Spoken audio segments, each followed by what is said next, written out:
और यूक्रेनी attack helicopter का बड़ा एक्शन सामने आया है। रशियन ठिकाने पर हेलीकॉप्टर से बम बरसाए हैं यूक्रेन की सेना ने। कब्जे वाले इलाके में यूक्रेन की बड़ी कार्रवाई।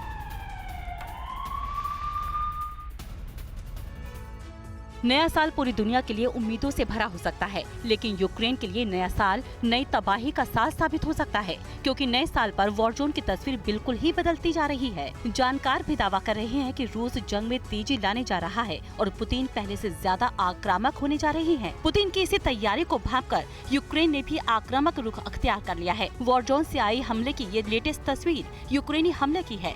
रूस के हमलों का जोरदार जवाब देने के लिए हेलीकॉप्टर से तबाही बरसाई जा रही है। यूक्रेन ने रशियन ठिकाने पर हेलीकॉप्टर से बम बरसाए हैं। यूक्रेन ने कब्जे वाले इलाकों में बड़ी कार्रवाई की है और रूसी ठिकानों को तबाह कर दिया है। वॉर जोन से आई हमले की ये दूसरी लेटेस्ट तस्वीर है, जहां रूसी ठिकाने पर यूक्रेन की तोप तबाही मचा रहे हैं। हमले के लिए 203 mm होवित्जर का इस्तेमाल किया गया है। बिना कुछ खर्च किए अपने किचन से होम बेकरी बिजनेस करके 40,000 रुपए महीना कमा रही हैं। आपको भी ये करना है तो फ्रीडम ऐप को अभी डाउनलोड कीजिए। ये तस्वीर बता रही है कि रूसी हमले के खिलाफ यूक्रेन का काउंटर अटैक तेज हो चुका है और जेलेंस्की किसी भी हाल में पीछे हटने वाले नहीं हैं, क्योंकि जेलेंस्की के पीछे नेटो से लेकर अमेरिका की ताकत है। वहां से मिलने वाले हथियार जंग का रुख पलट रहे हैं। नए साल पर यूक्रेन को पश्चिम से बड़ी सैन्य मदद को लेकर बड़ी खबर है। यूएस का यूक्रेन को और मारक टैंक देने का फैसला, जहां जर्मनी और फ्रांस भी अब कीव को सप्लाई करेंगे नए टैंक। रूस के खिलाफ यूक्रेन की सैन्य क्षमता बढ़ाने की तैयारी।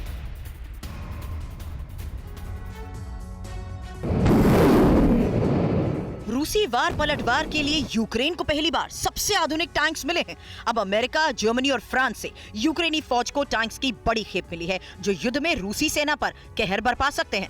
$1 बिलियन की सैन्य मदद में अमेरिका ने यूक्रेन को ब्रैडले फाइटिंग व्हीकल की खेप दी है। यूक्रेन को 50 ब्रैडले व्हीकल मिलेंगे। वहीं जर्मनी ने भी अपने सबसे असरदार मार्डर टैंक्स यूक्रेनी फौज को सौंपे हैं। फ्रांस ने पहली बार AMX 10RC टैंक्स यूक्रेन को सप्लाई की हैं। AMX 10RC 1981 से फ्रांस का सबसे जांचा परखा टैंक माना जाता है। फ्रंट लाइन में रूसी फौज को रोकने के लिए यूक्रेन ने 700 से ज्यादा कॉम्बैक्ट व्हीकल और 300 टैंक्स की मांग की थी। पश्चिमी देशों ने यूक्रेन की डिमांड को पूरा कर दिया। दरअसल बाखमुट और डोनेट्स्क के दूसरे इलाकों में रूस का मिलिट्री एक्शन तेज हुआ है। यहाँ काउंटर अटैक के लिए यूक्रेन को बेहतर वेपन्स की भी जरूरत है।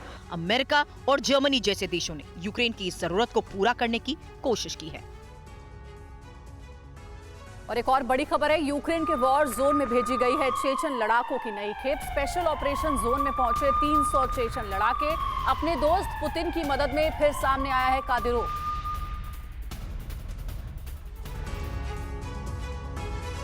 यूक्रेन के वॉर जोन में चेचन लड़ाकों की नई खेप भेजी गई। खार्किव के इलाकों में खासतौर से चेचन फाइटर्स यूक्रेनी सेना पर वार कर रहे हैं। ताजा रिपोर्ट के मुताबिक चेचन नेशनल गार्ड के 300 नए लड़ाके बैटलफील्ड के लिए रवाना हुए। चेचन के चीफ रमजान कादिरोव ने लड़ाकों को भेजने के साथ पश्चिमी देशों को चेतावनी दी। कादिरोव ने कहा कि अमेरिका की भेजी गई सैन्य मदद का 15% भी यूक्रेनी सेना तक नहीं पहुँचेगा, बाकी हथियारों को लूट लिया जाएगा। कादिरोव ने कहा कि पश्चिमी देशों की मदद से घबराने की जरूरत रूस को नहीं है। कादिरोव ने रूस को युद्ध में और सख्ती के साथ हमले करने की नसीहत की। चेचन चीफ ने कहा कि रूस अपने इलाके में यूक्रेनी शैतानों से युद्ध लड़ रहा है और शैतानों को दूर करने की जरूरत है। कादिरोव ने सीधे कीव पर हमला करने की बात कही है और कहा कि डाकुओं की गुफा कीव में है, जिसे रॉकेट से उड़ा देना चाहिए। कादिरोव ने जेलेंस्की को फांसीवाद का चेहरा बताया। चेचन प्रमुख ने कहा, अगर जल्द यूक्रेनी शैतानों से नहीं निपटा गया तो नतीजों का जिम्मेदार चेचन नहीं होगा। बिना कुछ खर्च किए अपने किचन से होम बेकरी बिजनेस करके 40,000 रुपए महीना कमा रही हैं। आपको भी ये करना है तो फ्रीडम ऐप को अभी डाउनलोड कीजिए।